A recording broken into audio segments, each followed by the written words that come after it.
Welcome back. વિરામ બાદ મહત્વના સમાચાર ગાંધીનગરથી। ગાંધીનગરમાં એબીવીપી કાર્યકર્તાઓએ વિરોધ નોંધાવ્યો છે। બિરસા મુંડા ભવન ખાતે મોટી સંખ્યામાં કાર્યકર્તાઓ પહોંચ્યા છે।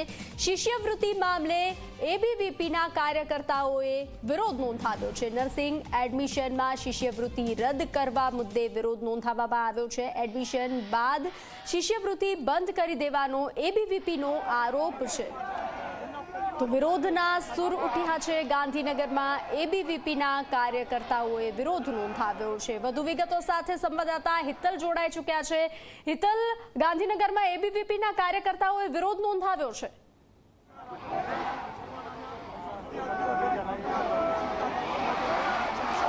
જી બંસી, ચોક્કસ એવું કહી શકાય કે હું કેમેરામેન રમેશ ડોડિયાને કહીશ કે અત્યારના જે દ્રશ્યો છે એ બતાવે। આ બિરસા મુંડા ભવનની બહાર જે વિદ્યાર્થીઓ પોતાની માંગણી લઈને આવ્યા છે, ક્યાંક ને ક્યાંક જોવા જઈએ તો રદ કરો શિષ્યવૃત્તિ વિરોધી નિયમ રદ કરો, આ પ્રકારના નારા લાગ્યા છે। ક્યાંક ને ક્યાંક મોંઘું શિક્ષણ સહિતના જે મુદ્દાઓ છે એ મુદ્દાઓ ઉપર વિદ્યાર્થીઓ મેદાનમાં ઉતર્યા છે। અત્યાર સુધી ક્યાંક ને ક્યાંક જોવા જઈએ તો ધારાસભ્ય ચૈતર વસાવા અને એ લોકો આવતા હતા મેદાનમાં। હવે ક્યાંક જે પ્રકારના આ આખો ઘટનાક્રમ સર્જાયો છે એ ઘટનાક્રમ અંતર્ગત જોવા જઈએ તો વિદ્યાર્થીઓ મોટી સંખ્યામાં અહીંયા આવ્યા હતા અને જે પોલીસ સાથે સંઘર્ષ પણ થયો હતો। પોલીસ સાથે જે સંઘર્ષ થયો છે એ સંઘર્ષમાં કયા મુદ્દા પર તમારો પોલીસ સાથે સંઘર્ષ થયો? અમારી સ્પષ્ટપણે માંગ છે કે ગુજરાત સરકાર દ્વારા જે 28/10 પરિપત્ર કરવામાં આવ્યો એ પરિપત્ર રદ કરવામાં આવે। કોઈ વિદ્યાર્થીએ એડમિશન લઈ લીધું, પછી આજે તમે એડમિશન લીધા પછી એવું કહો કે ફી ભરો, તો વિદ્યાર્થીના ઘરે સગવડ નથી એટલે તો એને સરકારની સ્કોલરશીપમાં ભણવા માટે એડમિશન લીધું હતું। આ કોઈ પણ પ્રકારે યોગ્ય નથી।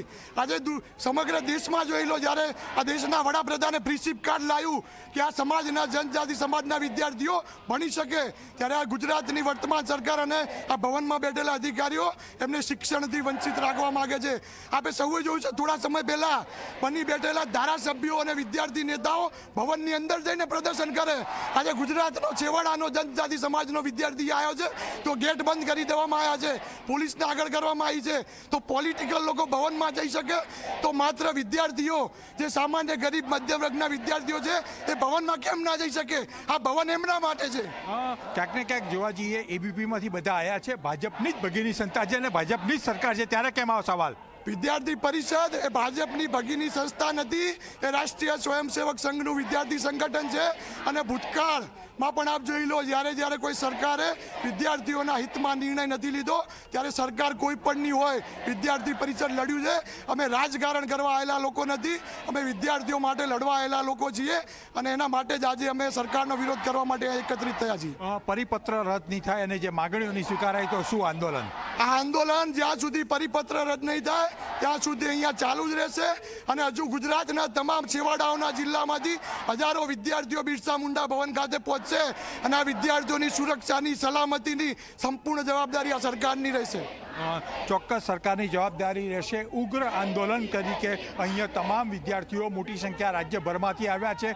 જે દ્રશ્યો છે એ દ્રશ્યો પણ આપ જોઈ શકો છો કે સંખ્યા વિશેષ પ્રમાણમાં જોવા મળે છે બિરસા મુંડા ભવનમાં। લાંબા સમયથી આ એક પ્રશ્ન એમનો છે, એ પ્રશ્ન મોંઘું શિક્ષણ બંધ, સહાય નહીં ચાલે, પરિપત્ર જે સરકારે કર્યો છે અને એને શિષ્યવૃત્તિ બંધ થઈ છે, સાથે જે પરિપ્રેક્ષ આખો જે છે એ જે પરિપત્ર થઈ અન્યાય થયો છે એ પ્રકારની વાત ક્યાંક ને ક્યાંક કરવામાં આવી રહી છે।